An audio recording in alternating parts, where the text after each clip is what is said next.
1, 2, 3. It's time to talk fantasy football. Get your squad ready for this week's action with Frank and the Purple Rain crew. Now, live from the Fantasy Wire studios and home of the Casual Conversation podcast, it's the Purple Rain Fantasy Show. All right, welcome to the Purple Rain Show, proud member of the Full-Time Fantasy Network. You're listening to the home of the Casual Conversation Fantasy Football Podcast. It's week 16 of the NFL season and championship of the fantasy season. I'm your host, Frank B. You can find me on Twitter at FantasyWireHQ, online at thefantasyfootballwire.com.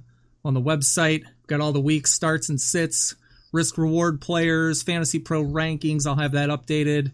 Hoping tomorrow, if my full-time job allows. Otherwise, it'd be before kickoff on Thursday night. But check the site out, bookmark it. Well, some good stuff in there this week. Today, for the championship edition of the podcast, I am joined by the OG, Mitch Zimmer. You can find him on Twitter at Mitch Zimmer 2020. That is not his political running for office handle. It's just for the OG, the real fantasy godfather. So make sure you give him a follow. Mitch, how's it going today? Oh, real good, Frank. And I'm real happy to be back and joining you here on the Purple Rain Show. Yes, closing out the fantasy season. I know I posted earlier I was officially busted as of Monday night. So I'm out in all of my leagues. I made it in the playoffs in a few, but you got to enjoy the ride, have fun, try new strategies, try new things, and learn lessons along the way. This year, I think for me was like all my bye weeks threw a wrench into the bench players that I had seemed to have bad matchups during the bye weeks. That kind of took me out of the running midway through, and then I just really couldn't get a handle on some of the lineups. You know, I don't overanalyze it, but the guys I go, you know, maybe the stats steer you one way, right? And then real life happens, and hashtag because fantasy, it goes the other way. So I got burned a few times on that, and some close matchups too. Those always make it interesting. Exactly. Yeah, I flamed out in all my leagues. Like yourself, I'm in 8 leagues. I made the playoff in 4. I was number 1 in points scored in 2 of them. And interestingly enough, I was number 2 in points scored in 2 of the leagues. I didn't even make the playoffs. So it tells you a little bit about the closeness of some of my losses in some of my matchups. And it's a very wonky season. In the ones where I was in the playoffs, I pretty much kept to a lot of the same players, and they did me very well for a while. The ones where I did not make the playoffs, I had a who's who of some of the more famous injured players or total busts. And I know we'll get into some busts later, but I had David Johnson, for example, in 2 leagues as an example, and I didn't make the playoff in those leagues because he was my first round pick. And another one where I didn't make the playoffs, Devontae Adams was my first round pick, and he just did not give you any kind of return on investment there either. So, you know, that's the way it goes in fantasy. It was still fun. I was in I'm in the consolation round of one of the leagues that I didn't make the playoffs, and as you would think, I'm blowing away everybody else because it's one of the leagues. That's one of the leagues I was number 2 in points scored. But interestingly enough, thanks to Jared Cook coming up small on Monday night, my opponent lost to me by less than 1 point. Yikes. In the consolation game. So I'm in the consolation final, and what I get out of that is I get my money back in that league. Oh, that's not good. So there is an incentive for playing in consolation. And by the way, Frank, this is a Yahoo league, and you can set up and I know this has been a big topic the last couple of weeks on Twitter and elsewhere. You can set up, if you're a Yahoo commissioner, that anybody not in the playoffs can't make a roster move. Yes. You can't. It seems that you can't do that on every one of the platforms. So if you're in the consolation round, even though you're playing for something, your roster is locked. You can put bench players in your start position, and vice versa. But that's it.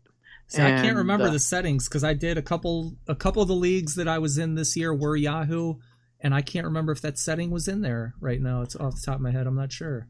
Well, I tried to see in that league I have Dalvin Cook and Alexander Madison, and I was trying to pick up Boone, but I'm locked. I can't do it. But I threw somebody else in the flex.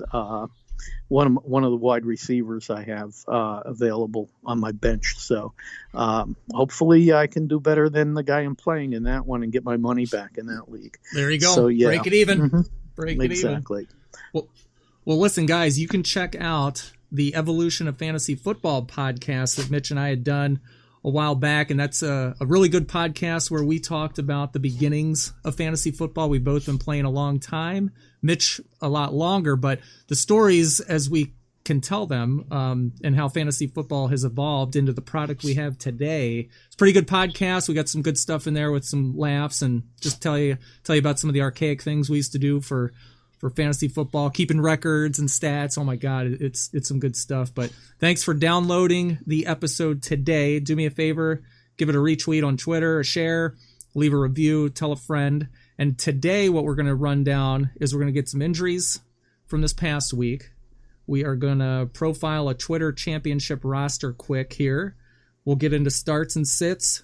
And then we're going to dole out some fantasy awards here for Week 16 at the end of the season. Just something fun to do. I know a lot of people wait after the season's long and done, but while it's fresh in our heads, we were thinking, let's just put together a little quick one. Not a big, giant, Oscar-worthy, 100-player list of guys here, but just the basics. The basic stuff here, fresh in your head for Week 16. So let's run through some injuries here quick. They didn't hit as hard as last week, but the Bucs wide receiver Chris Godwin was probably the biggest news of the day. And for fantasy purposes, he threw up 5 receptions for 121 yards before he went out with the injury. So he is out. He probably will not be available this week for the championship game. The Lions running back J.D. McKissick's stinger, he exited the game, did not return. Big name Vikings running back Dalvin Cook facing the Packers this week, Monday nighter. He had the shoulder injury. It looked pretty bad. Third quarter, he did not return. But this week, Coach Zimmer states that Cook feels good and expressed optimism that the running back will be able to play through his right shoulder injury. I'll tell you, I thought he'd be injured a lot earlier in the season or miss a few games, and he's held up quite well. Toughing it out. He's playing through it. We'll see how it plays out. Madison shares this is the time where you want to drop the dead weight from your roster, get a handcuff if needed. Madison or Boone could be the guys. And Greg Olsen, he stated on Monday that he had cleared the NFL's concussion protocol. So we'll see where he stands. And with him, you've got Ian Thomas as his direct handcuff. AJ Green visited another foot specialist, Dr. Robert Anderson. Not going to put championship hopes on AJ Green, but as an injury status item. He was supposed to originally miss, I think, what was it, Mitch, like 8 games right at the top of the season? Yes, he was going to come back midway through, and then it was just another 1, another 2, another 1, and nothing this year. So absolutely zero return if you drafted him at all. He fell in drafts and was a good value, knowing what we knew at the time. But yeah, it doesn't look like he's going to get on the board at all this year. Ricky Seals-Jones, tight end, he was forced out of Sunday's game with a shoulder injury. Entered David Njoku. Dak Prescott playing through a little injury to his right index finger, nothing major. Josh Jacobs, Gruden acknowledged Monday that he's been dealing with a shoulder injury since week 7. So he's been rolling with it. Hard time taking off his shoulder pads after the 20-16 loss at the Jags. Hunter Renfrow, the rib injury, he's expected back against the Chargers this week. I don't know if I'd play him. That's a tough one. Chargers defense is, like I said, they got some players back. So Renfrow could be in the mix, but with a ribs, designation, that's a tough one. They could play like Thielen, 5 snaps and he's out of the game. He could play a half and out, play the whole thing. It's hard to predict there. The rib injuries. Oh, absolutely. Well, you know what? I kind of was a little bit high on Renfro at the beginning of the season, but he really didn't do much. I mean, he's right now Here and there, he's a poor man's Cooper Kupp or Danny Amendola. He's kind of like that, but he's not on their level yet. No. By the way, Madison missed the whole Week 15 game. Correct. And he is still questionable for 16. This is going to play into something we're going to talk about a little later. But if you have Cook and Madison on your roster, I would really think about Mike Boone. If at the very least, if you're in the championship game and need to keep that player away from your opponent that you're playing in the championship game, and you have a roster spot to burn, I would consider doing that. Absolutely. All right. Well, with Week 16, let's get into some fantasy playoff advice. So I said it last week, the 2018 fantasy playoff theme was like the big name guys not showing up. The 2019 theme is either injuries or it's just like the because fantasy where the guys go the opposite way of what they're predicted to do or the statistics say they will do. So for me this week, Week 16 is your championship game. I mean, you got to go with your gut. You got to do some of your best doctor prognosis on these injured players if you've got them, in your lineup. If you're going to start them, where you're going to slot them or rank them. Otherwise, I think it's the same as last week. I mean, hey, play your best matchups. Use the guys, the studs that got you to this point. Don't overthink it. Don't overanalyze your roster. Don't split hairs on matchups either. I mean, use your gut, use the eye test, your NFL IQ. But I mean, the more you take 2 players and just split hairs on these players, you just go down the rabbit hole of crap, and you're going to lay the wrong guy anyway. So just kind of make it quick. Be sure of what you want to play and set it and forget it. That's my best advice. I try to do my lineups Tuesday, Wednesday, kind of right when the NFL is still fresh in my head, and I haven't had a few days to consume other people's opinions or clips on TV, whatever you see that can sway or make you look over here, and the fantasy ADD kicks in. But that would be my best advice. What about you, Mitch? Well, absolutely. You mentioned don't overthink things. If you are being cute and sit one of your studs, as an example, if you're playing in the championship game and you have Deshaun Watson, and you've been saying, well, Watson's been inconsistent most of the year. He's had some big games. He's had some bad games. And there's Ryan Tannehill or Ryan Fitzpatrick sitting on my waiver wire or on my bench. I think, I'll plug Fitzmagic in for Deshaun Watson. Let me tell you this, folks. If you lose with Watson, you can hold your head high. Yes. That the guy you picked in the 3rd round, 4th round, maybe, that you've been playing all year or most of the year, you're going with your stud. But if you bench a Watson type, and there are several others too that fit in that category. For example, Matt Ryan, another example. I mean, if you sit these guys and play it cute and you lose, you're gonna beat yourself up over the head. But if you put in one of these other guys like Tannehill or Fitzpatrick, and if you have no other options, you're going to probably have to do that because they're both riding a hot hand right now and they're doing pretty well fantasy-wise. But if you put one of those guys in there and they lay an egg, and Watson has a great game against the Buccaneers, which of course is entirely possible, then you're really going to feel badly the next morning. So Frank's advice is the same as mine. Stick to what got you there. Don't overthink it. please, the paralysis by overanalysis is what loses a lot of fantasy championships. Absolutely. And I can tell you this from experience in leagues I've been in. I can tell you that I have not lost any fantasy championships because of that, because I would go riding into the sunset or riding into the championship with my studs one way or the other. Yeah, the one rule I have for myself during even any game, any loss that I take, I want to be able to look at my bench and have all of the point totals be minimal, if not nothing. So I know, hey, you played your best lineup and you lost. Okay, that's straight up loss, right? You know, there's always usually one or two guys that it goes the other way and you go, damn, if I only had played him. But at best, if it's one or two, I feel a hell of a lot better about that, like you said, than going the other way and getting cute and going, damn it, I shouldn't have even. Why did I do that? You know, it's agonizing over those plays. Oh, they're terrible. Terrible. Right.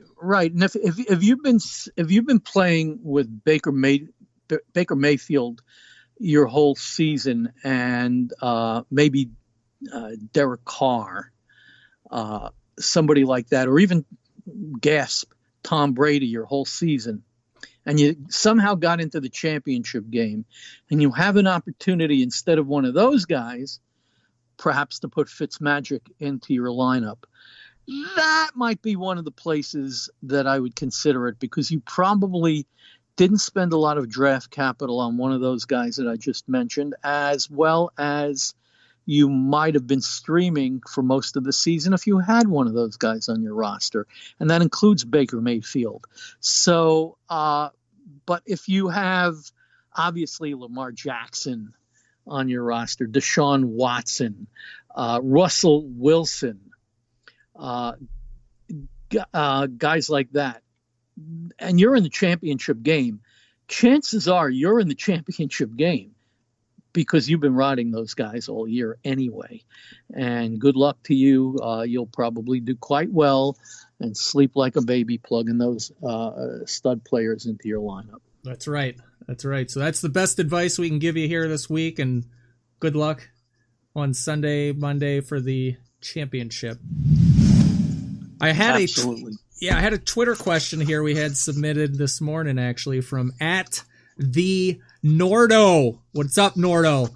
Championship game, and he is asking Cooper Kupp, Rams at Niners, or Michael Gallup, Cowboys versus Eagles. And at first blush, I said, hey, you got to go with Gallup on the matchup alone, but I had him screenshot me the roster. Thank you for doing that, and thank you for providing a beautiful screenshot. Some of these people, you got this like hack job of screenshots together, and you can't make sense of who is where and what is bench. But beautiful screenshot, and what a nice roster heading into the championship week. He's got Drew Brees at quarterback, killed it last night.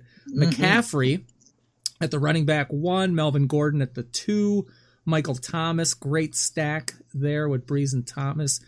Right now he's got Cooper Kupp slotted at wide receiver 2, Austin Hooper at tight end. I had Hooper this year, and we were killing it with Hooper shares, but man, since that injury, I lost a couple because of his output there.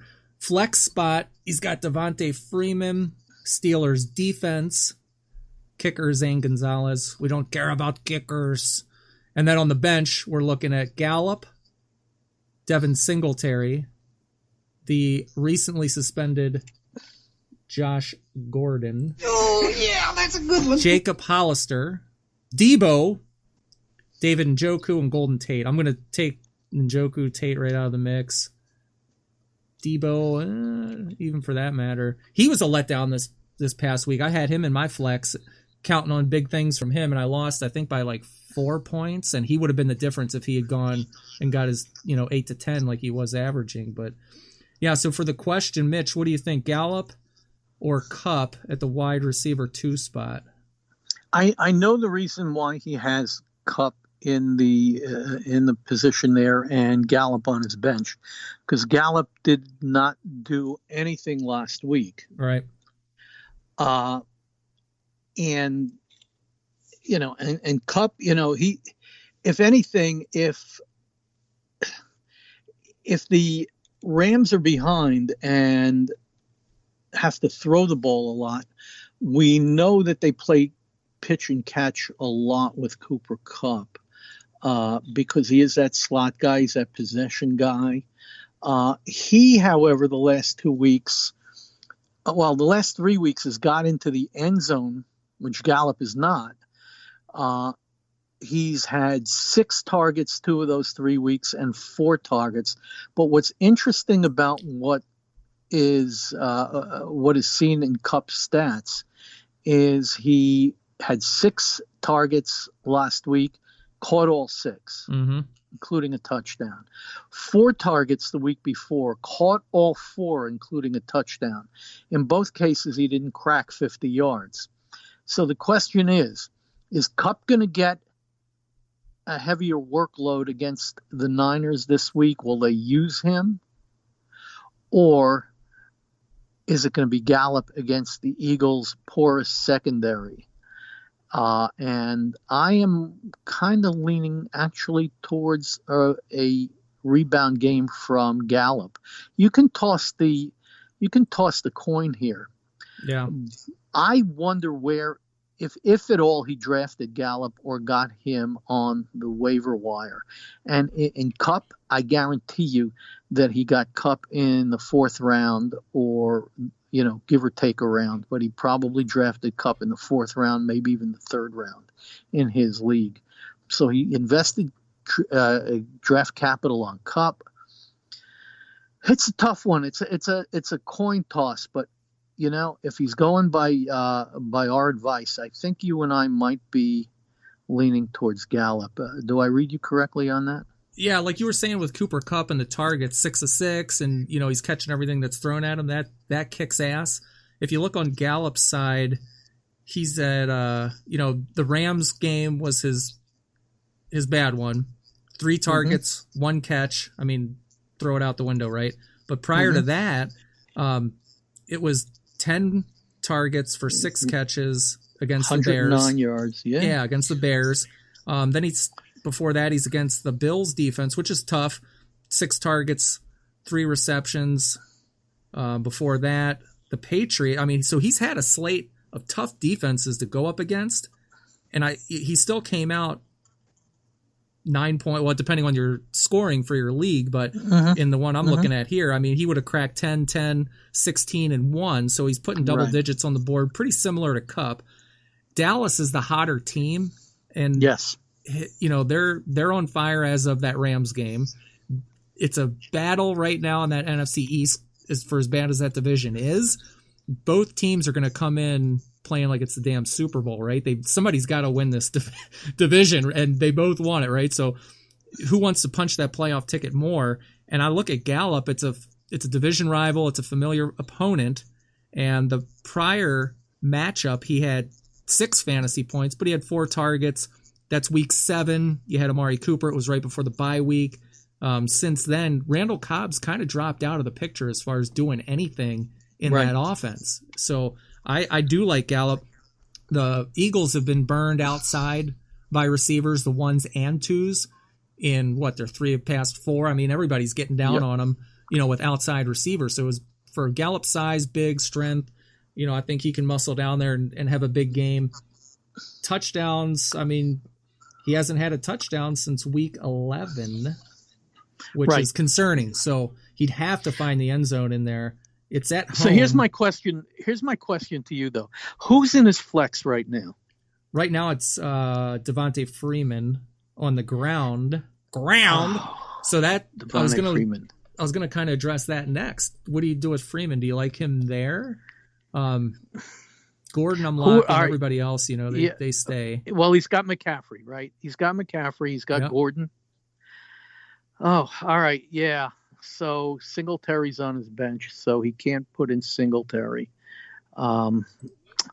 He's tossing a coin with these 2 players. Yeah. I also would probably go with Gallup, and I'm an Eagles fan, but I'm not wearing my green goggles right now because I know what the Eagles secondary is capable of letting opposing wide receivers do, especially the WR2, because if they bottle up the primary receiver, in this case, it would be Amari Cooper, that might leave the hole downfield. And if Prescott can get it downfield to Gallup, he may find the end zone. So I probably would inch a little bit more towards Gallup and see how it goes. Yeah, if you look at Kupp's body of work the past couple weeks, I mean, he had double-digit outings against the Cards, the Seahawks, and the Cowboys. Prior to that, he had the Ravens, Bears, and Steelers. The Steelers shut him out. The Bears held him to 6 fantasy points. The Ravens held him to 9. Now, we know those defenses are good. That's 3 good defenses that he didn't really show up to. And then you look at Gallup's production against his tough defenses that he's played. So I edge him out as well. It's a tough call, and it sucks. You know, it is a coin flip. But I think based on like ceiling for this match, and like you said, Jalen Ramsey's going to take away Cooper. I'm sure he'll shadow him. The Rams really aren't that deep at corner since they got rid of Peters to the Ravens. So I think Gallup can do some damage, and they always have to honor Zeke. I mean, it's more of a balanced offense, you know, that they're going to have to see. So, who is his quarterback again? Refresh my memory. Drew Brees. Okay, so let's just hope that between Brees and McCaffrey, he gallops, no pun intended, to the finish line on the strength of those two guys. Yes. And it's irrespective of which of these choices he makes. How about that? Right. So what you're saying is your point difference of what you would lose or gain can be offset by the studs that you have at the big 3 with Thomas, McCaffrey, and Brees. I definitely lean that way as well. I think like that too. Right. And he has Michael Thomas. So, I Absolutely. mean, and he got in the championship game because of that Monday night game. That was epic. I mean, I didn't have any shares of either. I didn't have any shares of any New Orleans player at all this year, which is kind of going against my grain usually. But Michael Thomas was not available to me in any draft I had. Well, that's not true. I, of course, in hindsight, could have picked him instead of David Johnson, but we can talk about that later. I only landed Thomas in one league. Yeah, no, I didn't get him at all. So I guess we'll put this puppy to sleep and give the advice to our boy from the north to plug in Gallup. All right, Nordo, you heard it. You can put it on the board, yeah! Okay. It's Gallup, baby. Let it rip. Let us know how it goes, and hopefully that's the winning lineup for you in the championship, man. You got to nail it. So good luck, my friend. Yes, good luck. Let's look at some fantasy starts for this week. Let me know some guys, Mitch, here that you like heading into this championship week. Well, I can tell you that if you're in the championship and you have, again, Watson, Jackson, Breeze,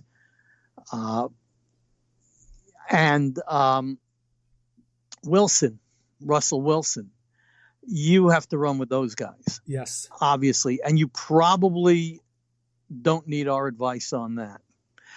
However, if you're like old Uncle Mitch and you limped into the playoffs on 2 teams like I did with Tom Brady at the helm, and believe me, I did very well on those 2 teams despite Tom Brady's presence, because I had McCaffrey on both teams and Fournette on both teams.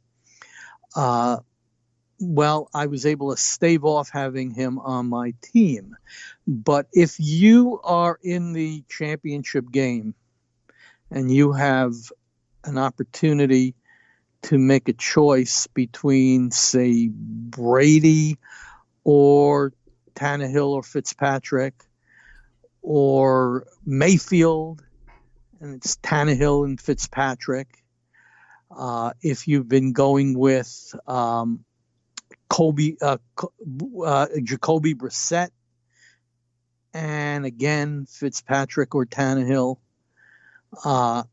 If you've been streaming the Jaguars or the Panthers quarterbacks all year and somehow you made it into the championship game, again, if any of those, if Fitzpatrick or Tannehill is on your waiver wire or on your bench, those are my quarterback starts.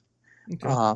But the Breeze, Wilson, Watson, Jackson, you have to go with those guys if you have them. Absolutely. Yeah, you always got to lock up your studs no matter what. That's a given. Those are set and forget. You got to plug them in there. Who else you like for backs or receivers, tight ends? Well, obviously, again, McCaffrey, if he brought you there, you're using pretty much either of the San Diego. There I go. I said it. That's the first time I said it all year. The Chargers running backs. If you have either of them, obviously you're using one of them. Zeke Elliott. You're using Zeke Elliott. You're running with him. If you have from Tennessee, Henry, you're using him.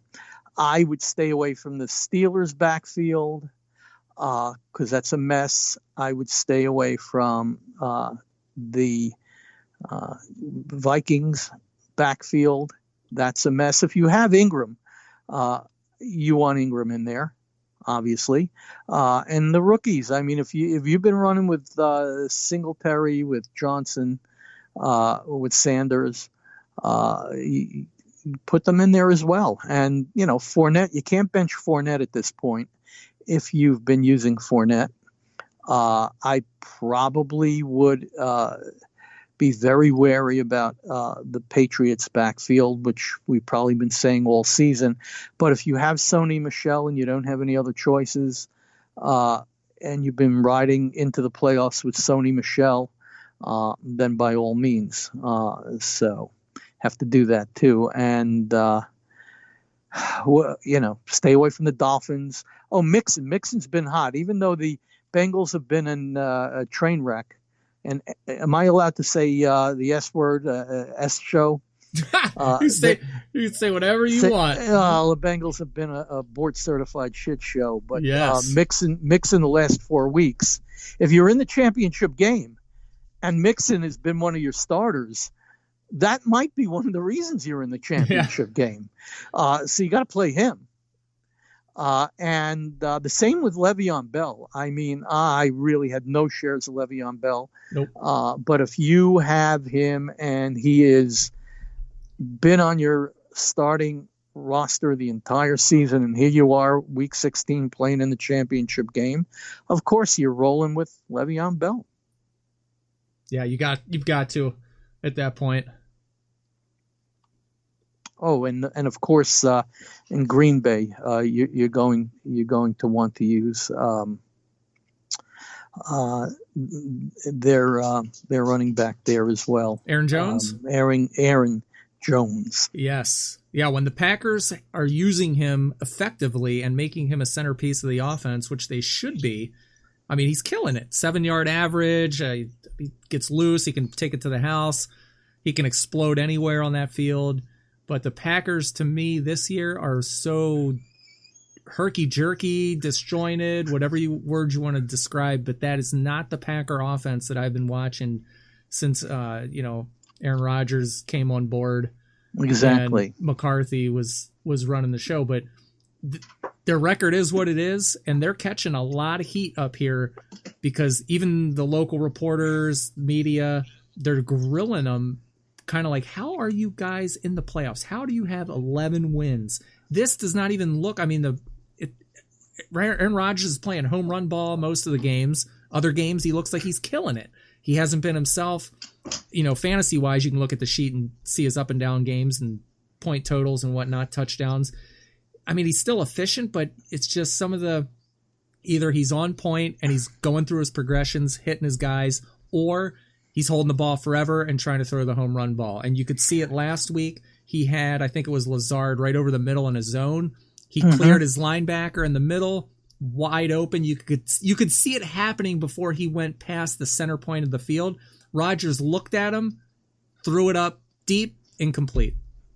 The guy would have made 7 yards after the catch. He was that wide open, sitting down between coverage, and he didn't even throw it to him. So, I mean, that it's crazy. Yeah, two of the arguably the quote-unquote faces of the NFL the last decade at least have been Aaron Rodgers and Tom Brady. Yes. Talk about two big disappointments. I think the page is turning to Lamar Jackson, Patrick Mahomes, and Deshaun Watson. We need to see another couple of years of body of work before we put those guys in the same breath of what Brady and Rodgers have accomplished. And you can put Drew Brees in there, but Drew Brees is lapping those other two guys right now in terms of fantasy production. Yeah. Brady has been a complete bomb, in my opinion, although most people didn't spend a lot of draft capital on Tom Brady this year.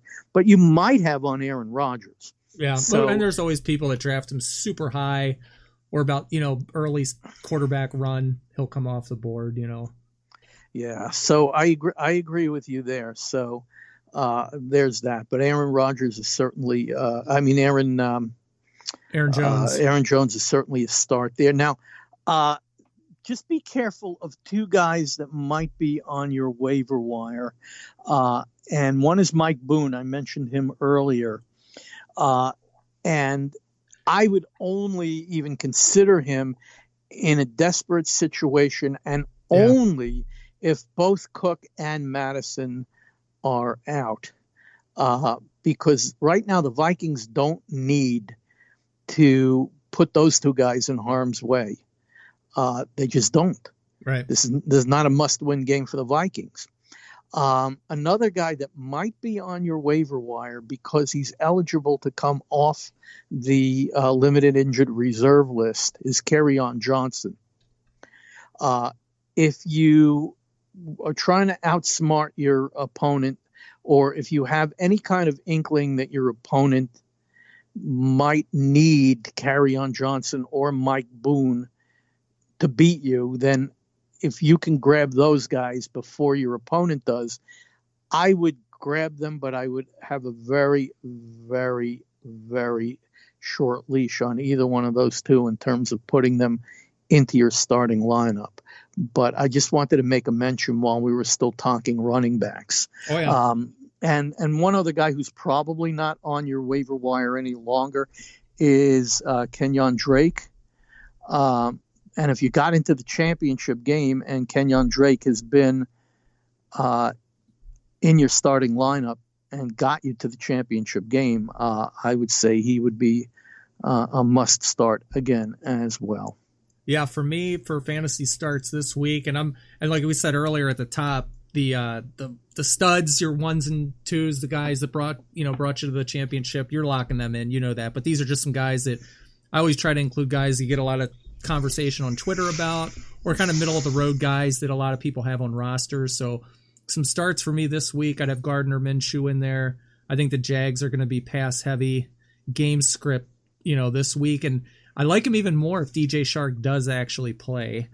Jacoby Brissett, we watched him bomb out in New Orleans. That was the Saints. When you have a primetime game in New Orleans in that Superdome, Drew Brees, there's some magic, that's voodoo, whatever you want to call it, but that place is off the hook. I don't care what team you are going in there. That's a tall task to win. That's why I give the Niners so much credit for going in there and beating them the other week. But primetime, Monday night, Sunday night, they shine. So I'm not going to hold that against Jacoby Brissett this week. He's averaged 4.4 more fantasy points per game when Hilton suits up this year. Now he's coming back from his injury.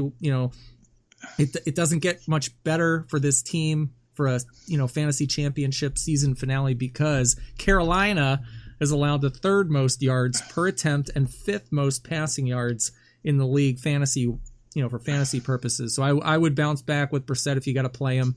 Danny Amendola for the Lions, TJ Hawkinson, Marvin Jones out. The Lions, got help in the passing game from Danny Amendola. Holy crap. That was the security blanket for David Blau, leading the team, 13 targets, his third straight game with at least 8 targets. So I think PPR purposes, Amendola is going to be there for a lock for targets and get the ball quite often.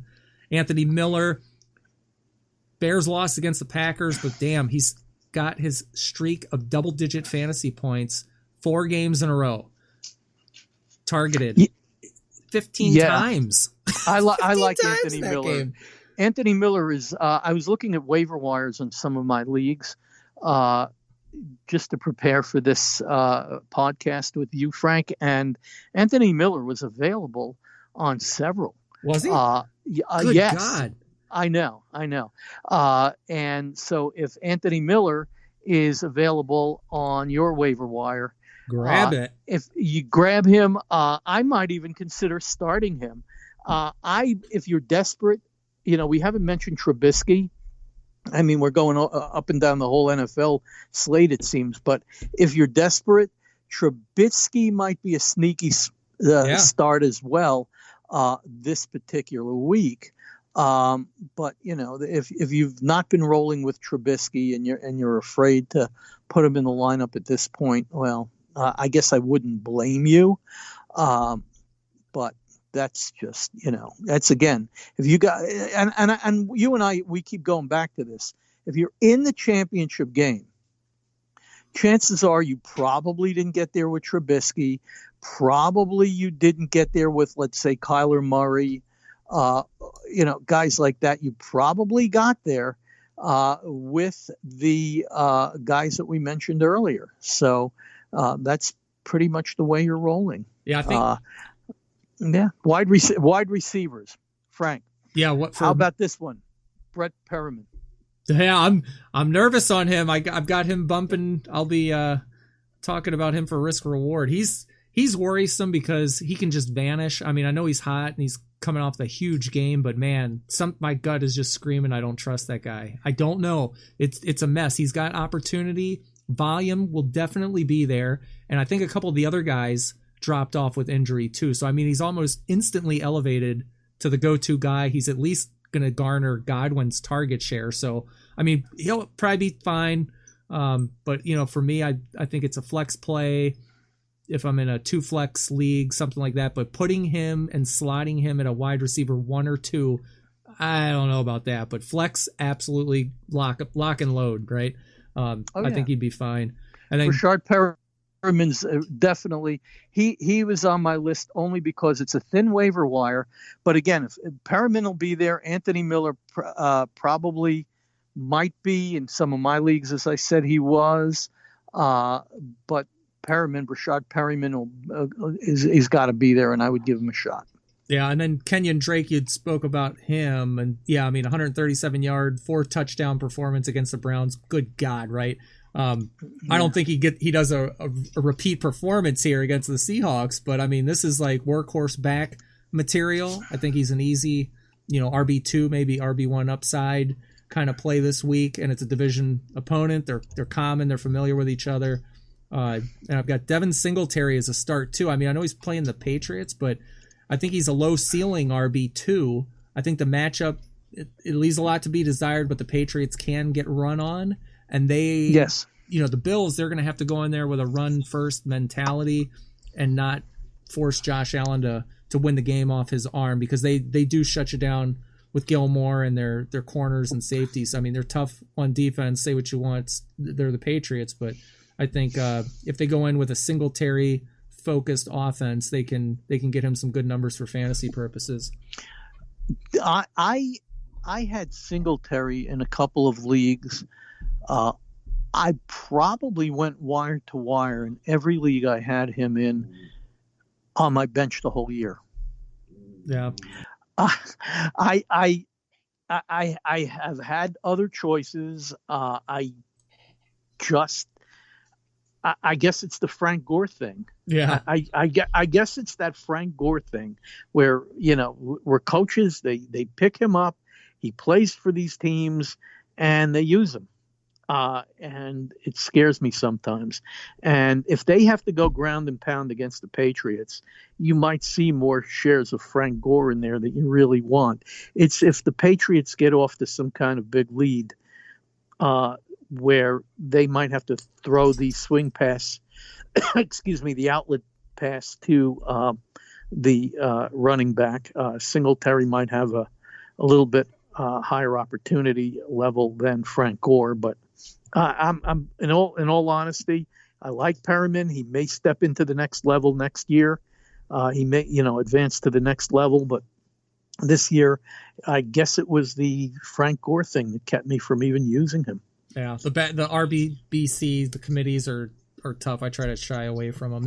It's too frustrating to figure out, and it's tough when one guy pops off and the other guy's on the back burner, and then you think you got it dialed in, and you go your way, one of them, and then it goes the opposite way, and whoever's hot, or if they fumble and they're on the doghouse, it's too complicated. And the Eagles had a committee for a while, but it doesn't look like Jordan Howard's going to play again. So if you got into the championship game and you've been using Sanders, I would continue to use him. Absolutely. Let's do some sits. Fantasy sits. Who do you like to sit on the bench this week? Brady. Yeah. Yeah. Absolutely. Goff. Yep. I'm sitting Goff. Anybody that Carolina's using. Okay. I don't know who they're using this week. They Will Greer? I've already forgotten his name. Yeah. What is he? Grandpa Waltons, the grandpa on the Waltons, Will Greer. Yeah, Will Gear. Yeah. I would not use him. Absolutely not. But definitely Baker Mayfield. If you haven't already pulled the plug on Baker Mayfield, if there's a better option out there, right. And we've mentioned several of them already, the Ryans, Tannehill or Fitzpatrick, or as you mentioned, Minshew, pull the plug on Mayfield if you haven't already. So for me, I'm going to go, I got a few guys. I got Sony Walkman, as Paul Charchian calls him. Sony Michelle, however you want to say it. I know a lot of people say it's GIF or GIF, whatever. He is underwhelming. I mean, he's been in Belichick's doghouse, but he has yet to eclipse 100 yards this season. So, I know. Goodbye. Philip Lindsay, he's only topped 70 rushing yards once in his last 8 games, and the usage is just minimal now. So, I mean, the Lions are terrible rush defense. Maybe they're the remedy. Maybe he does put together a good game, but for a championship game in fantasy, I don't trust him this week. Tyrell Williams, he's going to go up against the Chargers secondary that's got Derwin James back, Adrian Phillips back, Casey Hayward. The last matchup, Casey Hayward held him to 25 receiving yards. So, I mean, that's a tough out. John Brown, as much as I love John Brown, I mean, he's getting the Stephon Gilmore treatment this week, so I'm not going to start him. I just couldn't do it. Yeah, maybe he does surprise. I mean, he's always a boomer bust type of play with a bad matchup, so you can gamble, but for a championship, it's your call if you think it's worth it. And then we talked about Randall Cobb earlier. I mean, he had a good stretch from week 10 to 12, but I mean, that's way back in the rear view now. He's been minimal at best in fantasy. He finished this week with 1 catch for like negative 2 or 3 yards or something. I mean, he's out. Jimmy Graham, Hunter Henry, tight end spots. Tight end spots always tough during the championship and playoffs, but Jimmy Graham, Monday night matchup on the road against the Vikings defense, ranked in the top 5 in fewest fantasy points allowed to tight end, so he's a sit. And Hunter Henry, that's a tough one. I had to put him in there. His targets just haven't been there the past games. I mean, he hasn't had more than 3 receptions in any of them, so it's hard to do much anything with such a low target share, and I think that's the reason you see Mike Williams coming on strong.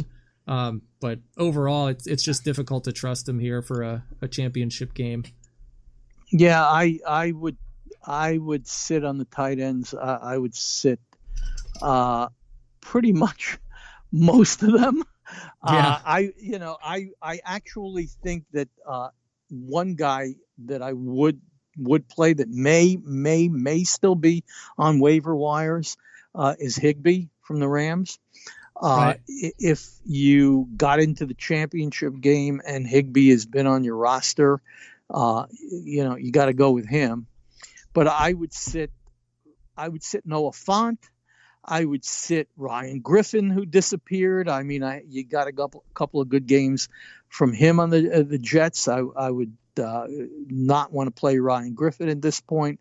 Everett from the Rams, he's questionable, but he's kind of lost favor there. Higbee's been pretty hot. Jonnu Smith from Tennessee was a darling for a while in the middle of the season, but he's disappeared, in my opinion. Hawkinson was just put on IR. You don't want him, obviously, if he's still on your roster. Both of the Tampa Bay tight ends might still be on your waiver wire or maybe on your bench. Let the buyer beware on those two guys. Same thing with Hayden Hurst. I mean, yeah. Andrews is the guy over there. So yeah. I would, if you somehow still have Hayden Hurst on your roster and you're in the championship game, my hat's off to you for making it into the championship game. But my one question would be why? Yeah. Well, that'll lead us to the boomer bust risk reward players. Mm-hmm. Who do you like this week for this is the toughest category for playoff weeks and championships because you're looking at the ceiling for the guy. Ceiling is the roof. You're looking at the floor, and man, I mean, depending on who your opponent's playing opposite you, it's kind of this is where you roll the dice. So anybody you're looking at risk reward? Yes, I am looking at Manny Sanders. If you got into the championship game, and Manny Sanders has probably been in and out of your lineup for a while, but this is a week not to turn your back on Emmanuel Sanders. I would definitely want him in there as a boom player for sure. And there's another guy I really, really like from the New York Football Giants. You want to guess what his name is from wide receiver land? Darius Slate. I know he was quiet this past week, but I think I love him. Yo! Saddle up! Lock and load! You're right, he was. Yeah, I think that was because it was a Saquon Barkley kind of game script feature, I mean, they had a Barkley on showcase, so I don't think they really needed to get him that involved. But yeah, I can see this week, I can see a nice game from him. And I got one more, Devontae Parker. Mm-hmm. So those are the wide receivers, basically in the boom category, and tight end again. I mentioned Higbee. I would definitely put Higbee in there.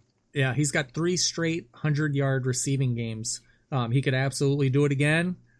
He could get held down. I don't know. I'm looking at. We talked about Brashad Perriman. I've got him. I mean, he had the game of his life on Sunday. 5 catches, $113. I don't know if he continues to pump that out for week 16, but like we said, I think he's got a more consistent role going into Godwin's spot. And without Evans, the other guys have been banged up behind Perriman or in front of him. Was it Justin? Oh, these guys, I can't even think. I don't know if they were working out like Home Depot and now they're playing for the Bucks. I just can't.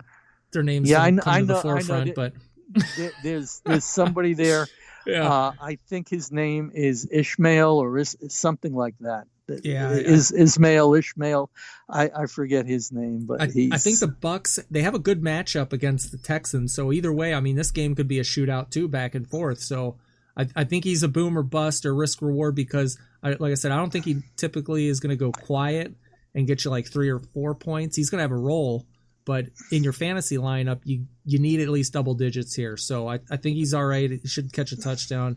I also put Christian Kirk in there.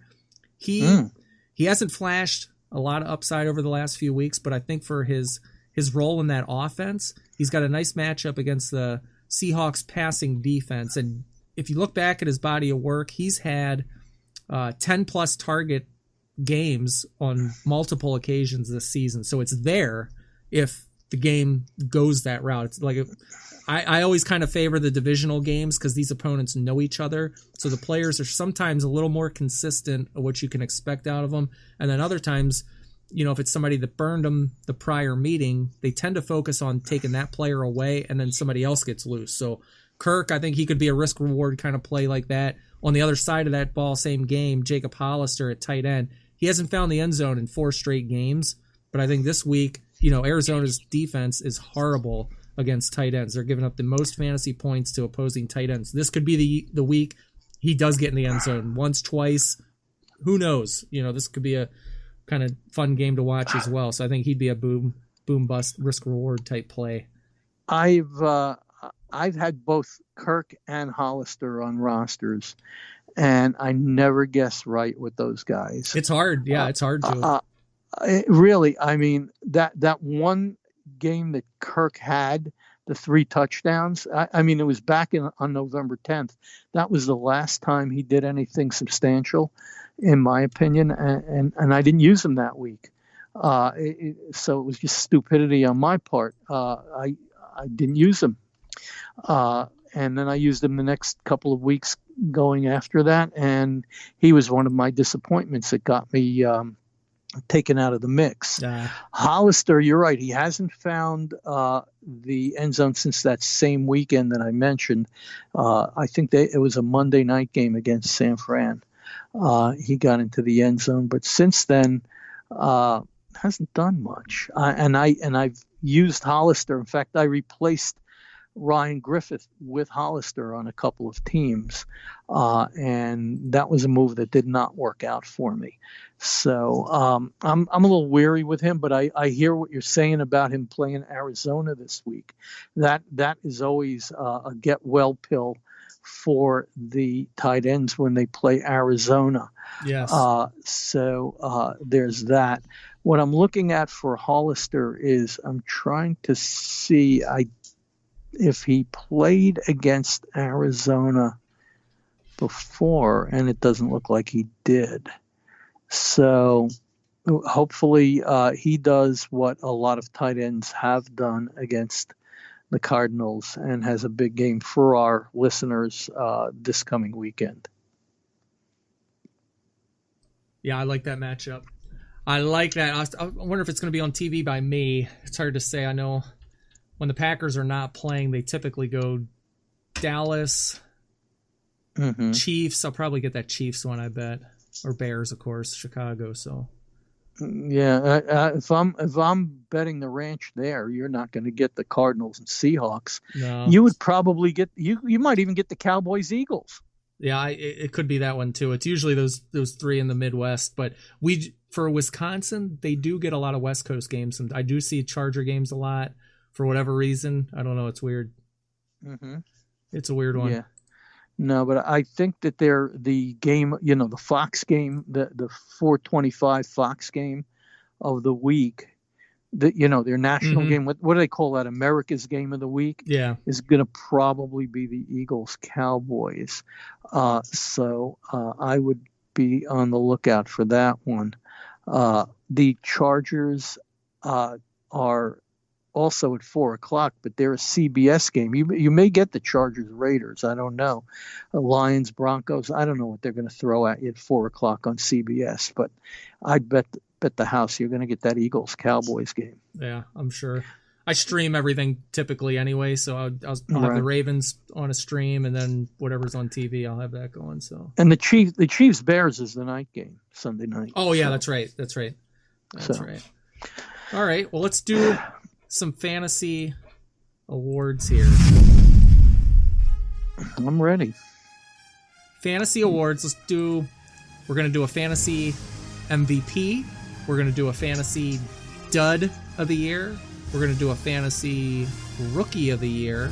Mm-hmm. And then we will do a fantasy surprise player of the year. So if you want to jump in there first. No, I want to hear mine first. I want to hear your MVP, because I would say there's a 99.9% chance that I know exactly who your fantasy MVP is going to be. So why don't you go roll that guy right out there and tell everybody, put your purple glasses on and tell everybody. Well, I sat down and I looked at stats, and I went on Sleeper. I went on NFL.com, and I was looking at stats and just trying to look at body of work for these guys and see, if I have them in a league, how they were performing, whatnot. I did go, and it was hard not to pick them, but I did go Christian McCaffrey over Lamar Jackson. I know Jackson has been insane off the charts. Don't get me wrong. But looking at Christian McCaffrey, 430 plus fantasy points, 1,300 rush yards, 14 TDs, 94 receptions, and 814 receiving yards, 4 touchdowns, 116 targets. I mean, like, my mouth, I'm going, and all this stuff. His average, I guess, for fantasy-wise, you could lock him in at like 28 fantasy points per game every week, and that's, I mean, for Lamar Jackson, I did have him in a couple of leagues. He won me a best ball league. The overall, though, some of the games that he was in, he could have had you lose that game, right? Against an opponent, or depending on your opponent's roster, point-wise, he's going off, but he wasn't going off maybe early, midpoint of the season. There were a few speed bump games where he still had a nice game, but it didn't translate to fantasy. So for fantasy purposes, I think McCaffrey was like week in and week out stud. You didn't even have to consider putting him on the bench unless it was a bye week. So I'd have to throw him the MVP for that one. I know I'm wrecking your prediction, but that's McCaffrey was mine. McCaffrey was mine as well, because I had him in a couple of leagues. And I went wire to wire with him, and it wasn't because of McCaffrey that I lost in week 14. Trust me on that. So he was my MVP. And in the one league where I drafted Barclay first, mm-hmm. I wished I would have drafted McCaffrey there. It would have made a big difference for me. That was by the way, that was the 14-team league that I still came in second place in points scored, but didn't make the playoffs. I lost too many matchups the weeks that Barclay was out, or came up short. But I had to stick with him. I mean, I picked him first in the draft in that league. 14-team league, I got first pick, drafted Barclay. Now, that meant that I also drafted, number 28 mm-hmm. and 29. So I didn't exactly get the cream of the crop there, and I didn't draft wisely with one of those two picks either. So I was out pretty early in that league. So McCaffrey is my MVP. Lamar Jackson certainly is the runner-up there for MVP. And honorable mentions would be Aaron Jones, because of where you might have picked him. So there's another example. Even Derrick Henry probably helped a lot of teams get into the championship game as well, but not like Christian McCaffrey. Yeah. Well, who did you have for the dud of the year? Fantasy dud. I think everybody's dud was, well, based on draft stock, it had to be David Johnson. For me. Yeah, I can definitely agree. It had to be David Johnson. Although people that drafted Barclay high might have drafted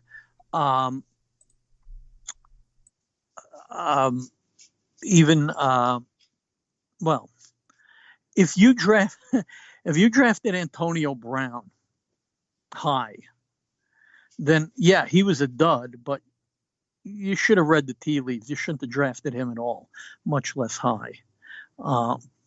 And his old running mate, who's on the Jets now, Le'Veon Bell, would probably be my number 2 dud behind David Johnson based on draft capital. Okay. I can see that. Yeah, David Johnson was a huge disappointment. He was supposed to really get it clicking in the Kingsbury offense and turn around and get back to the old DJ that we know and love. But nope, did not happen. Honorable mention would have to be last year's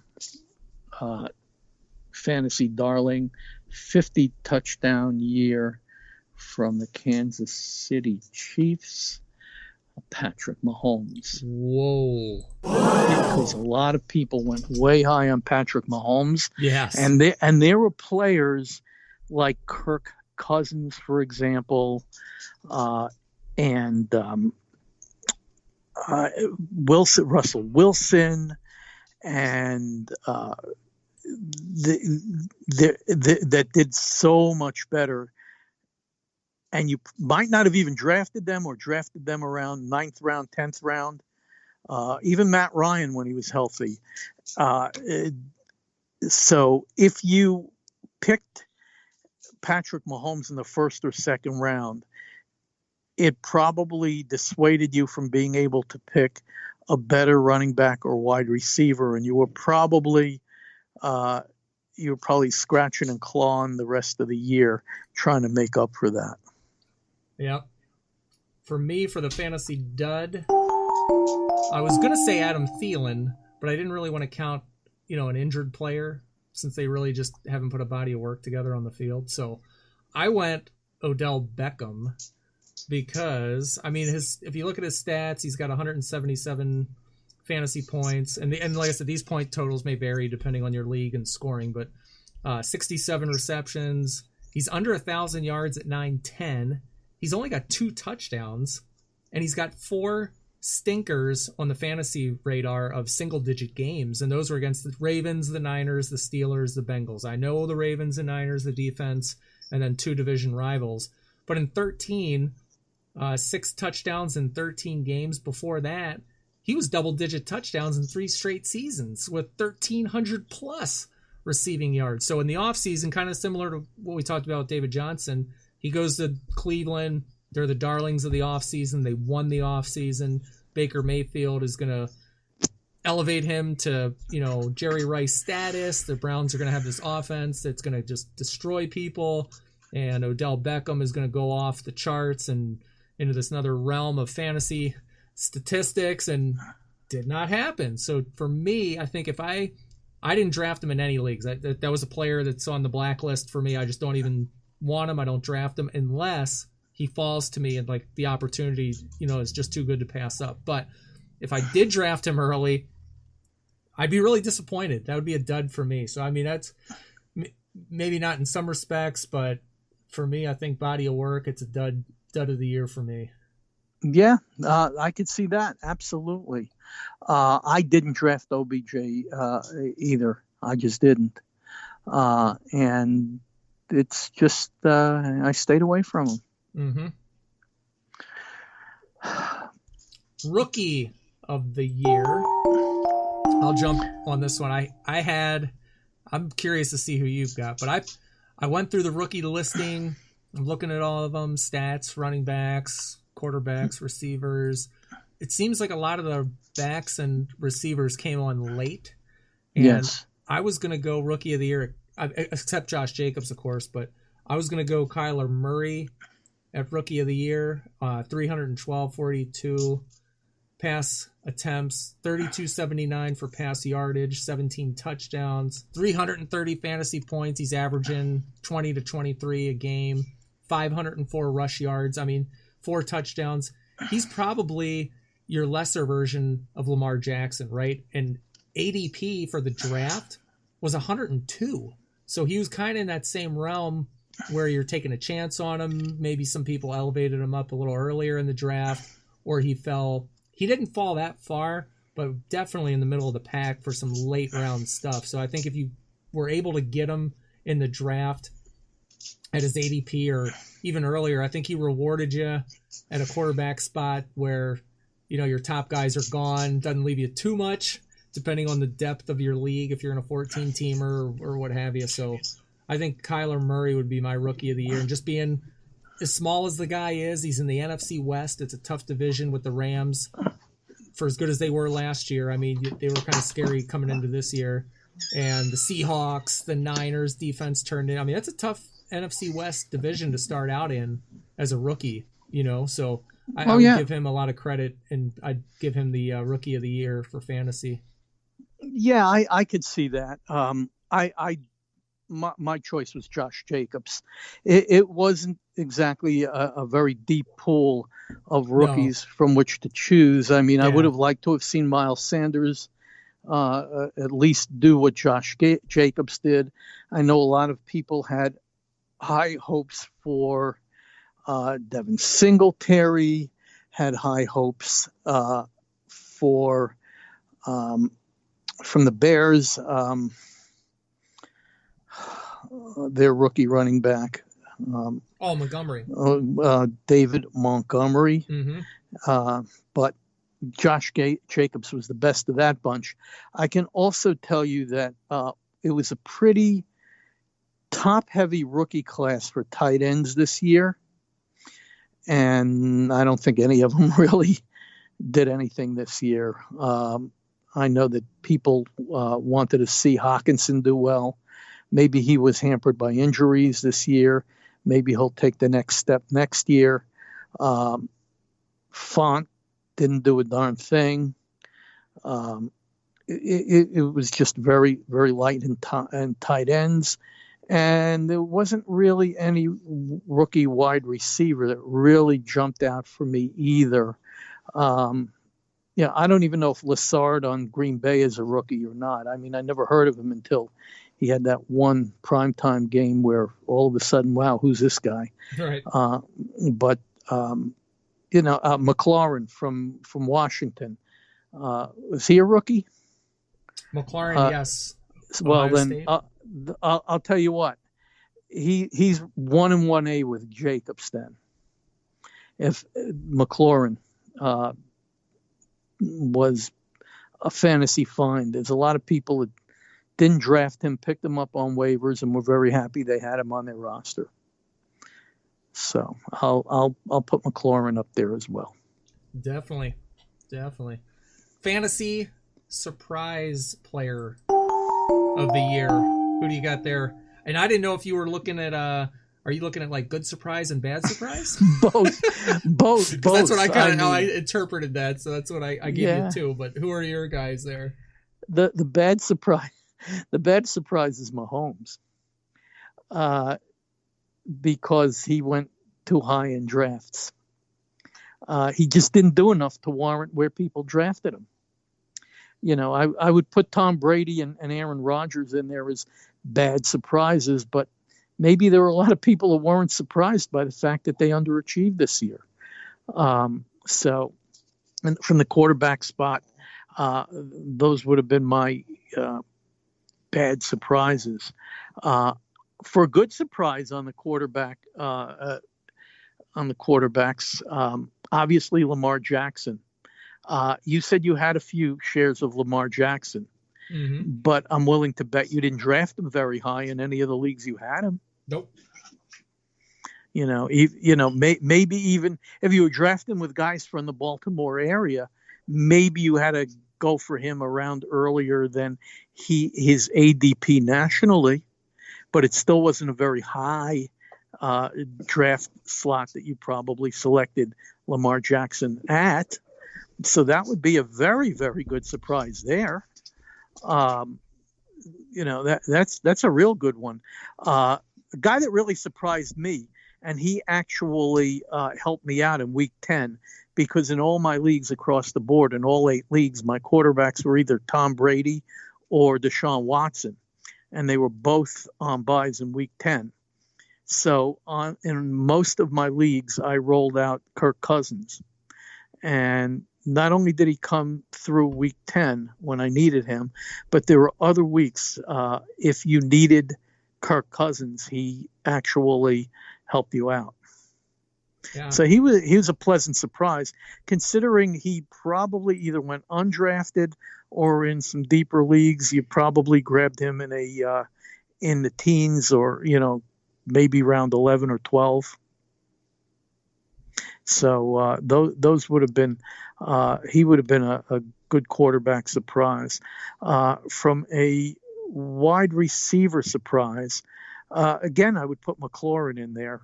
I actually had him on my surprise list. I wasn't really thinking about Rookie of the Year for him because I was just thinking Josh Jacobs. But McLaurin was a very pleasant surprise for a lot of people that drafted him. And there were a lot of Zeke Elliott doubters this year, and people stayed away from him in the top 4, probably even 5 or 6, because in 5 or 6 in a lot of drafts, that is where David Johnson and Le'Veon Bell were going. I mean, would you agree there? Right. And then maybe there was the run on wide receivers with the likes of Devontae Adams and Michael Thomas and Hopkins. And so, believe it or not, Zeke Elliott might have been a pleasant surprise for people that got him with pick number 11 or 12 or 13. And you're probably saying, oh, Zeke Elliott, he's still sitting there. I got to take him. And he was a surprise for you. If you in other years he would have been 1, 2, or 3. Don't you agree? But this year he wasn't. Absolutely, yeah, definitely. So that's pretty much in terms of a surprise, bad surprise. Again, I don't want to indict like you. I don't want to indict injured players, so I'm going to stay away from the Thielens and the Cups, even Devontae Adams. Stay away from really indicting those guys. I think that, and also Mac from Indianapolis. I had him in a few leagues, but I didn't address him very high in the draft either. I didn't have to expend draft capital. I was able to get Marlon Mack in a lot of cases around round 5. So he wasn't a clear-cut disappointment for me, but had he stayed healthy, he might have been a lot more productive for me in a position that you always need depth. So, now for me, fantasy surprise, good surprise. Now I'm not gonna get any Ravens out of this award show, but I'm going Lamar Jackson for a good surprise, because at the end of last season and coming into this season, the talk was he's just going to be another Michael Vick. He's not going to make it. He looked like absolute garbage against the Chargers in the playoff game. All the rest. So for having him start this season, make the improvements, and just be humble and get the job done, and to be where he's at right now is a huge surprise. Talking about draft position, his ADP was about 88. So he was, like we said, Kyler Murray, in that same neighborhood as the Kyler Murray, where if you're going to take one of those rookies in your draft and they're both sitting there, 9 times out of 10 you were taking Kyler Murray. So for him to show up like he has is absolutely insane. 33 passing touchdowns, 7 rushing touchdowns, 1103 for rushing yards, 2889 passing. I mean, he's just a beast. He takes the game over. So I thought that was a good surprise there. My bad surprise, I was going to keep it in the quarterbacks and go Aaron Rodgers, man. We talked about it earlier. The consistency for Rodgers, plugging him in, because he's typically a high pick in the quarterback position at drafts, and people reach on him. It's not even a reach, but they just take him early because they want a good quarterback, a steady guy, and he's usually that. But this year, I mean, it's double-digit points, don't get me wrong, but against the Cowboys, 11 points, 12 against the Panthers. He should have killed both of those teams. They're totally ripe for a big performance. The Niners, of course, that was a tough defense, 11 points, 14 against the Redskins. He just did 18 against the Bears. I mean, these are games that, the games that are on your schedule that you should win going away, he doesn't really show out. And the only one that he did was the Raiders at, 58 points or something crazy. I mean, that was his big touchdown game too with 5. So every other game around that, it's 1 touchdown. It's 2 touchdowns. It's never more than the 3 that came after that Oakland game against the Chiefs. So for Rodgers, I mean, he's not a disappointment. He's not, the worst quarterback ever. But for fantasy purposes, those weeks that he gave you those little stinker games, they could have lost you a round. And overall, I mean, it's not worth the headache. Like I said, the Packers offense is disjointed. It's out of sync. Hopefully it comes into focus on Monday night and they can build on something and make a run. But it's just up in the air for me with a new coach. It is pretty impressive to have a rookie coach banging out 11 wins in his first year, revamping that offense from what Mike McCarthy had. Now, I don't think they've gone too far from what McCarthy's done. They're not really doing much of anything but lining up 3 wide and single back, really. They were talking about motions and they're going to do all this stuff and run guys out of, across the line. And they really got away. They started out like that, but they're not right there now. So I don't know what this offense evolves into or where it goes from here if they get in the playoffs, but it's definitely a challenge. I think that's a big reason why too. My oldest son, Andrew, is in one of my leagues, and he invested relatively high draft capital on Aaron Rodgers. And much later in the draft, he got Jameis Winston. And he kept guessing wrong every week. Oh, yeah. Including the 5 touchdown week with Rodgers. He had Winston in his lineup that week. He just guessed wrong every week. He had a pretty solid team. This is a team he had Michael Thomas. But he just guessed wrong on quarterback every week. Wouldn't it be interesting? You think about the records of these two teams right now. If the Super Bowl happened to be Green Bay and New England, and the fantasy players all across the United States are looking at Aaron Rodgers and Tom Brady and saying, huh? Yes. I mean, I'm not even going to put Tom Brady in a fantasy bust category, for our listeners, because most of our listeners either stayed away from Tom Brady, or if they have him on their team, they did not draft him very high. I had Tom Brady on a lot of teams, because I'm a Tom Brady truther. I won a lot of money over the years with Tom Brady on many teams that I've had over the years. And I even named one of my dogs Brady because of it. And yeah, my 6-year-old Boston Terrier is named Brady. And that is why. But he just disappointed all year. And they could get into the Super Bowl. They've been winning all year, and not because of Tom Brady. See, this is the deal. Tom Brady did not have to throw for 400 yards and play pitch and catch all game with his wide receivers or James White in many instances, because his defense, shockingly, after years of not really being a well-respected defense, his defense gave him ridiculous early game leads in many of his matchups this year. With block punts, pick sixes, fumble recoveries for touchdowns. They were sometimes up 21-0 on their opponents. And 14 of those 21 would have been direct result of their defense doing something, not because Tom Brady parked one into the end zone to one of his receivers. And, that's a clear example of a team, a coach, a quarterback that doesn't care about your fantasy team.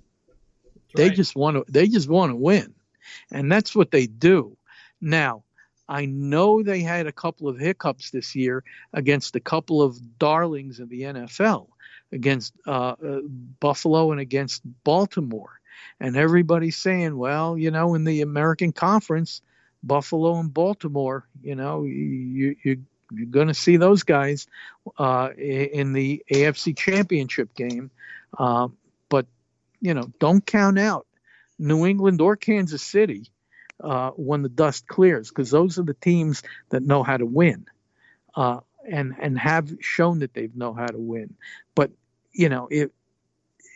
Tom Brady for me was a complete disappointment, and I've already vowed no more Tom Brady on my teams next year. That's enough of that. Hey, I almost forgot our value pick. That was at the bottom of my screen. I apologize. Value pick fantasy player of the year. Who did you have in that spot? Well, we talked about Lamar Jackson. Mm-hmm. In a lot of leagues in some of the leagues I was in, he wasn't even drafted. Yeah. I'm in 2 family, friends and family 10-team leagues.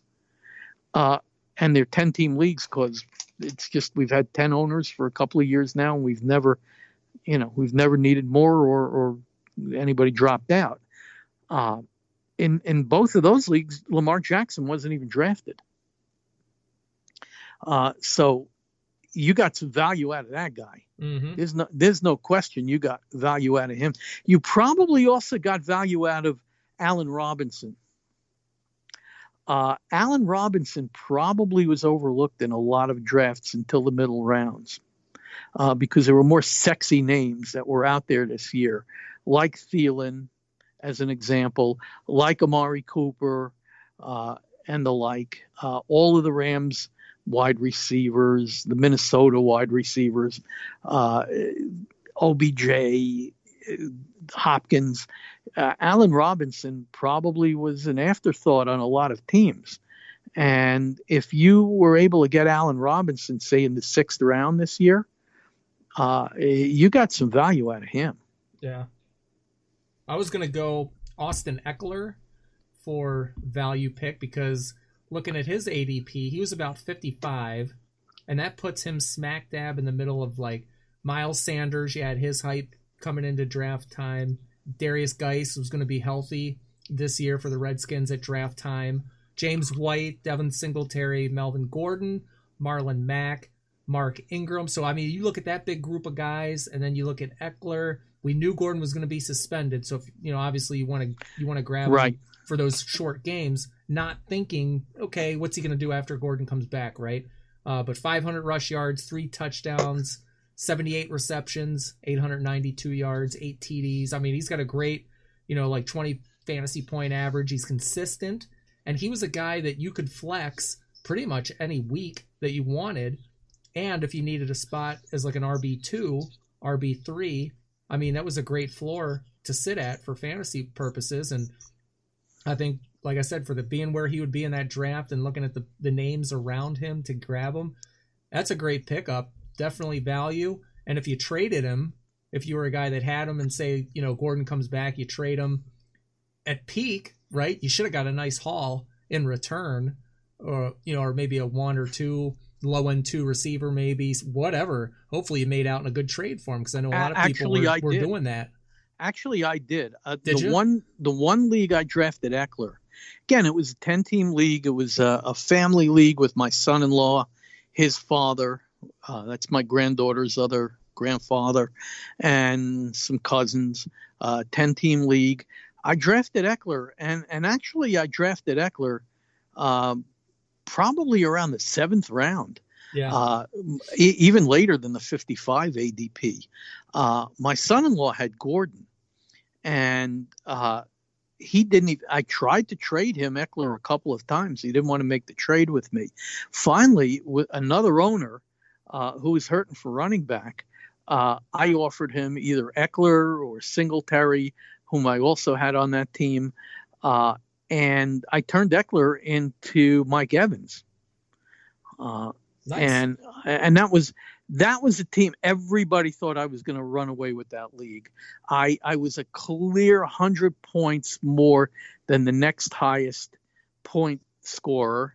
I mean, I had McCaffrey, Cook, Fournette, Christian Kirk was on my bench because I used Galladay and then Evans when I got him. Tom Brady was my quarterback. I lapped everybody. I was the only team in that 10-team league to have double-digit victories, and I laid an egg in week 14 after I got a bye in the first round. On week 13, I laid an egg. In week 14, I didn't win the championship. Yeah. They played in that league. They played championship on week 15, so the league's over.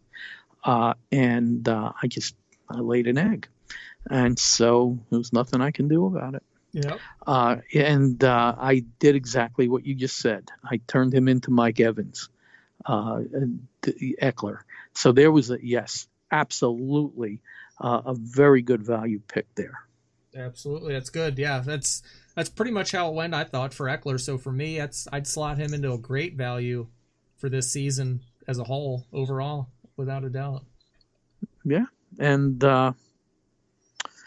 can't say there were any real tight end values. The big three went early, and all three of them really had up and down years. I guess of the three, when Kelsey did well, Ertz didn't. When Ertz did well, George Kittle didn't. When Kittle did well, the other two were either on a bye or didn't do well. But the rest, then there was a big drop off in tight ends and just busts all the way around. O.J. Howard was a big bust. If you went with one of the rookies, you were disappointed. From the New York Giants, Ingram, big disappointment. But again, he was injured most of the year. So you didn't really get any value out of any of the tight ends, if I do say so. Yeah. All right. Well, that's the awards for this season. Now we can jump into some real life NFL pick'ems. So let me drop the huddle for that here. Okay. We ready! What kind of horse y'all got? Light horse! What kind of horse y'all got? Light horse! What kind of horse y'all got? Light horse! Y'all boys ready? Yeah! Y'all boys ready? Yeah! Go! Y'all boys ain't ready? Shit! Somebody light me up! Boom!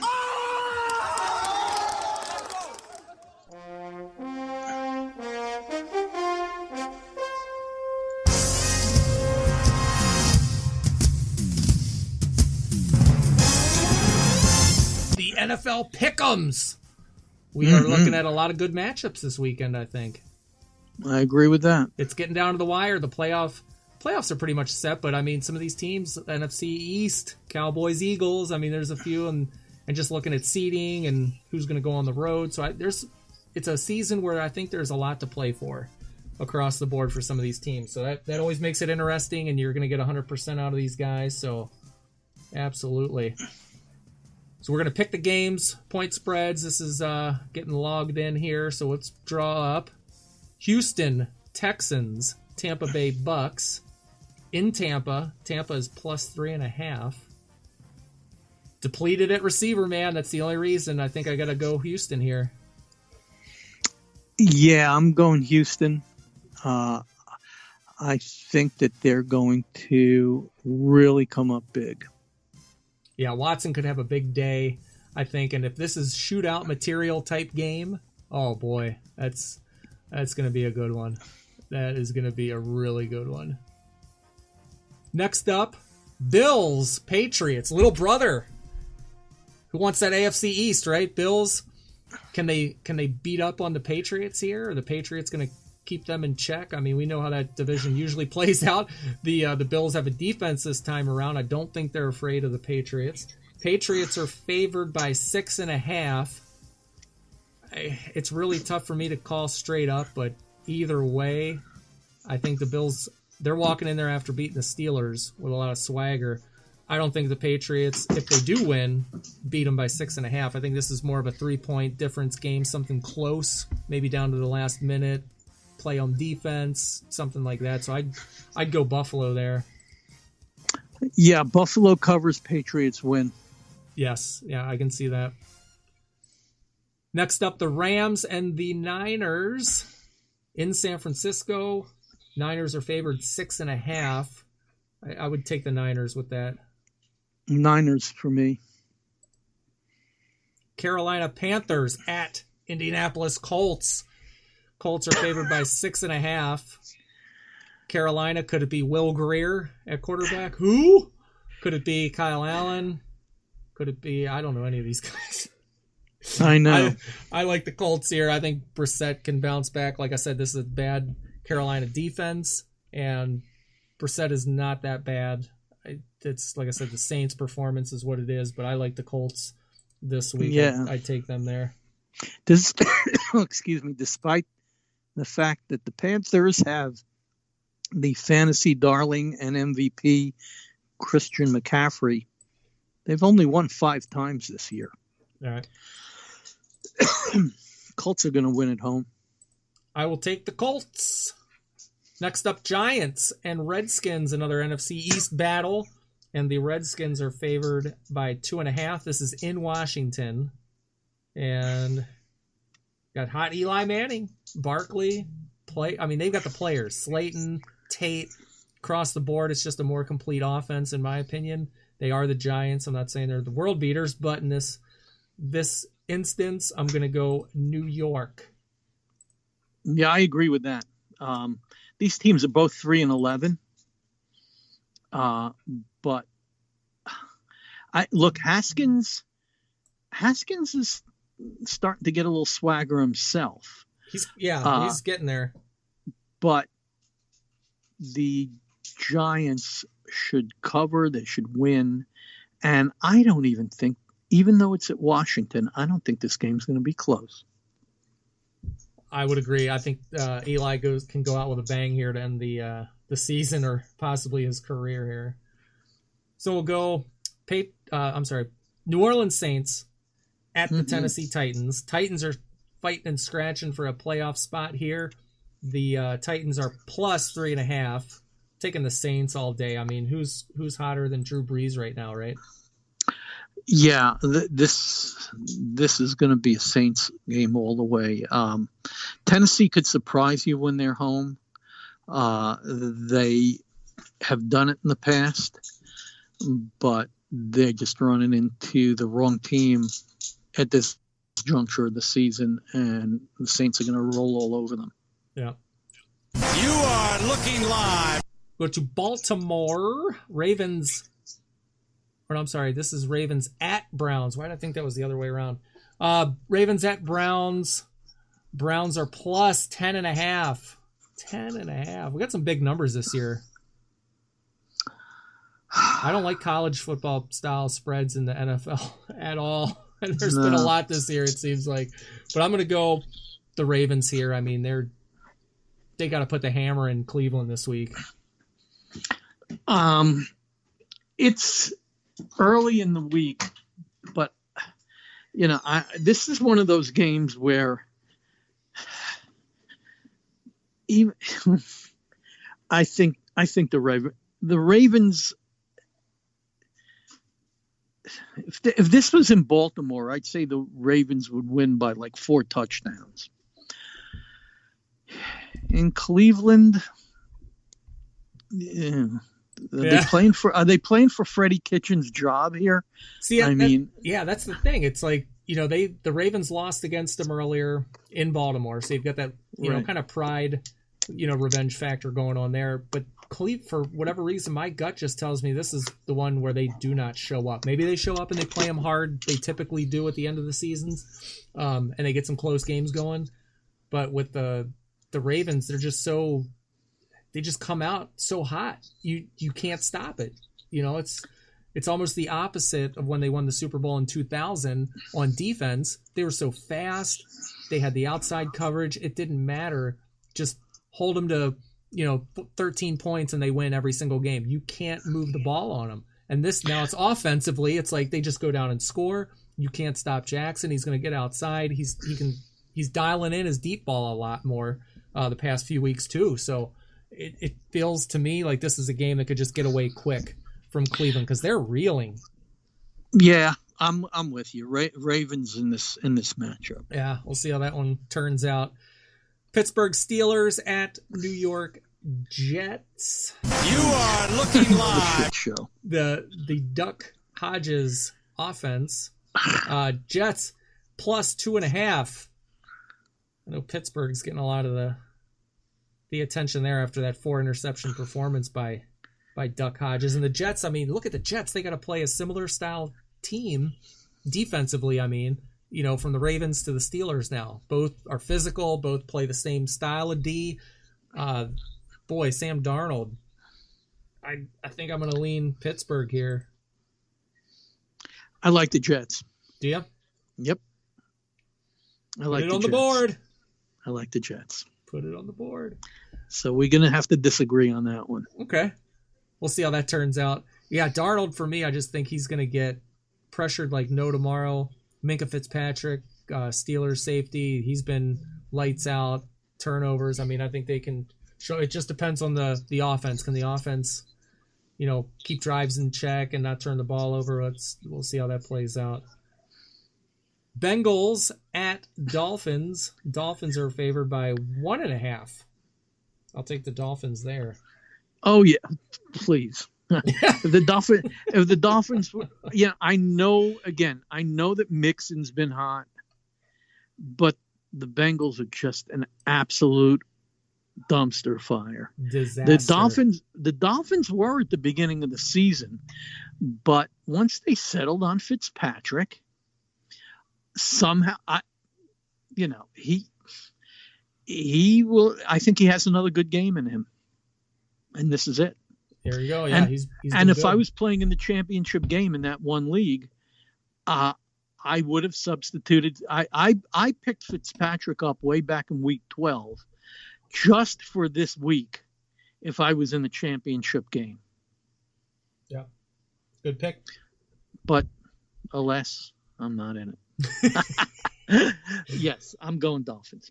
All right. You are looking live. The Jacksonville Jaguars at the Atlanta Falcons. Falcons are favored by 7.5, and I do like Atlanta there. They're hot. They're coming off a big win against the Niners, albeit, you know, a goal line instant replay decision, but they're picking up a little steam.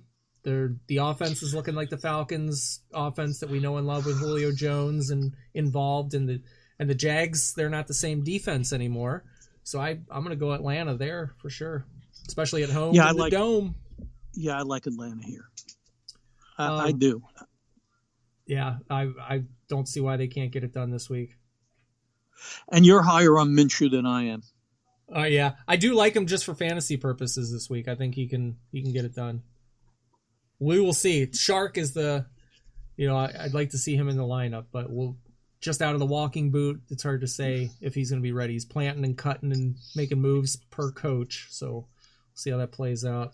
And then to the AFC West. You are looking live. The Raiders and the Chargers. That used to be a really good rivalry. Yep. That was more of the underrated, nasty ones. That was a really good one. The Chargers are favored 6.5 over Oakland. I can't see anything out of Oakland. I mean, they're going away game, you know, at the stadium there, and they just didn't even show up. So I'm gonna lock in Chargers. I mean, I know Gruden's gonna light them up, work them hard in practice, but the Chargers defensively, I like them so much better. Yeah, I like LA here. And you are looking live. The Detroit Lions at Denver Broncos. Could be a weather game, hard to say, but Broncos are favored by 6.5, and I will roll with the Broncos there too. Yeah, and I like the Broncos. It's interesting you say that. The only time I like the Lions is on Thanksgiving Day. The rest and that's pretty much my whole adult life. Yeah. Otherwise, the Lions I have no interest, but except on Thanksgiving Day, and this year was no exception. But I think Denver. And by the way, Locke, their quarterback, keep an eye on him for next year. Yes, and Dynasty too. Yeah, he's looking good, and I think the Lions have just all but given up here this season defensively. They just they just look completely checked out. So there's no reason I don't think Denver, they should be able to get that done at home, especially in Denver. Mile High, absolutely. And we'll go to the NFC East and take a look at the Cowboys and the Eagles for the NFC East playoff berth. Hopefully here, one of these teams is going to do something. And the Eagles are plus 2.5. I'm definitely going Cowboys. We talked about Gallup earlier. And just offensively, that last game, they were on fire. For whatever reason, maybe that Jerry Jones and all the disarray that's happened the past 2 weeks has lit the fire under their asses. And now they're ready to make a run. And I kind of believe it. I'd like to see him put a stamp on it this week to really make me believe it. But I'll take him this week for the plus 2.5. I'm taking the Eagles. Eagles? Uh-huh. All right, we got to mark these down. We got to mark the tape. Eagles. Well, Eagles so far, and Jets. It's going to be real easy to remember. The two that we disagreed on were the two teams that wear green, Jets and the Eagles. Yep. So, I maybe it's because I need the Eagles to win, but I think the Eagles are going to win this game. Oh, let the record show. All right, we'll visit that on Twitter, I'm sure. And the Desert Heat Cardinals at Seahawks. Seahawks are favored by 9.5. Good God. They're going to cover. I think they could do that. I know they're going to cover. Touchdown, a field goal, absolutely. I don't know what the Cardinals management is thinking most of the time. I don't even know if the same guys run the team from before, like when the Bidwells were running it. But Cliff Kingsbury, really? Yeah. I mean, seriously. But the Seahawks are going to cover. We'll take the Hawks. And the Chiefs and Bears Sunday night. That'll be a pretty good game. Bears are plus 4.5. Give me the Chiefs all day. Absolutely. In this game, it's got to be the Chiefs. It's got to be. If the Chiefs lose this game, then they're going to really have to do a lot of soul searching. But there's something about Andy Reid that he's going to tell his boys. The Bears defense isn't what it was last year. They can be had. Just play our game, and we're going to win. And I have no idea who he's going to roll out at running back. But, yeah, that's a mess. That's a mess in the backfield there. It'd probably be McCoy. I don't know. Williams should be coming back, but he could not show up. It's hard to say for that running back. But in any event, the Chiefs. You know what? If Mahomes has to run a little bit like he did last year, then he will. Yeah, he can get it done. He can get it done with his legs. And the Monday night matchup, God, I wish this game was on Sunday night or Thursday. Dealing with ESPN, Booger, and Tess. Good God. If you don't like the Monday night booth, which I don't, and many people don't, you need to go on either, I think you can link through Twitter at Westwood 1, and I think you can pick I pick like your region, find the AM station, or stream it off of the Westwood 1 site, and then hit pause on your DVR and sync it up. And I'm telling you, it's well worth the 5 to 10 minutes you'll spend messing around with getting it dialed in. But just do it. It's so worth it not to hear them. If you can catch it on local radio or something, there's a lot of good links for Wisconsin. The 620 TMJ usually streams that you can run that through the speakers or something too. Larry McCarron and oh yeah, absolutely. Is Wayne Larrivee? Wayne Larrivee there? Yeah, that's the team. He's the second best radio play-by-play guy in the entire NFL. I love listening to them. Behind our guy, Merrill Reese, who's been with one team longer than anybody. Yeah, some good commentary there. Wayne Larrivee. In his heyday when he was the Bears announcer. Yep. Oh my God. Yeah, you folks, this is good advice that you're getting from Frank B here, because Joe Tessitore must have dirty pictures of somebody. I mean, I used to think that he had some partners in the various things that he has done with ESPN that have dragged him into the toilet. Look, I don't wish ill health on anybody, but when Matt Millen was his partner on the college games, Matt Millen is to me every bit as bad a football game analyst that he was as a general manager. And it really tarnished his playing career, because he had an excellent playing career. Yeah. At both Penn State and in the NFL. But also when he does the boxing with this Teddy Atlas might be one of the hardest listens in the entire world if you listen to ESPN's boxing. And Tessitore, see, now I honestly never knew Tessitore did boxing. I'm flipping through the channels the other night, and whatever match caught my eye. I'm not into boxing anymore. I was in the 80s and then 90s, and then I kind of dropped out of it and did UFC. But I heard Tess on the boxing, and I'm like, okay, let's listen to his delivery, his shtick, whatever you want to say, in the boxing, and it mimics the football to the T. And that's why I feel like when he's calling an NFL game, I feel like I'm watching wrestling, WWE, boxing. That's how I've always told people I felt, and I never knew that he did the boxing. And then when I actually saw the boxing, I'm like, that's exactly, I have the same feeling. But when I watch boxing and I hear his voice, it's like, I don't like it, but it goes with the boxing. It goes with the big punch right in the face.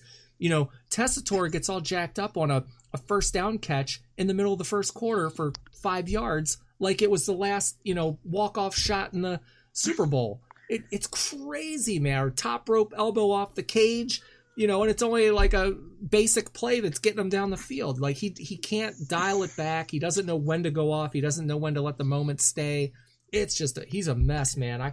They got to do something with that crew. And you're right. He's got dirt on somebody the corporate. There's no doubt. The last two play-by-play guys that they rolled out there after Tirico left were guys that they elevated from college. McDonough, who they put back on college, and Tessitore. They have so many better college play-by-play guys doing college on ESPN than either one of those two guys. But they've been there a long time, and I guess, they might have earned the opportunity to do their Monday night game. But there's got to be other people out there that they can roll out there. And McFarland, and the other thing is ESPN, CBS, and Fox all have better analysts on their college games than McFarland does on the Monday night game. I mean, it can't be that hard. I mean, CBS was able to take Tony Romo right out of the football field and put him in the broadcast booth, and he's excellent. And I'll give you another name, Greg Olson. Yeah, he was good. I had Greg Olson on one of my fantasy teams this year. Okay. And then I'm listening to the Red Zone one Sunday afternoon, and I noticed that on this game, the game analyst for Fox was Greg Olson. And I went on Twitter and I said, geez, I'm supposed to know what the hell I'm doing in fantasy football. And I'm carrying a guy that's retired on one of my rosters because I'm watching one of these games and Greg Olson is the analyst. And then everybody said, oh, no, don't worry about it. The Panthers are on a bye this week, and Fox has done that 2 years in a row. They put Greg Olson out there when the Panthers was on a bye. Well, let me tell you what, considering he's still an active player, he is very much better than Jason Witten was. Oh, yeah, absolutely. And I don't know if he's contracted to Fox or what, but I got news for you. If ESPN is looking to upgrade their booth on Monday night, they could do a lot worse than Greg Olson if he retires. Mm-hmm.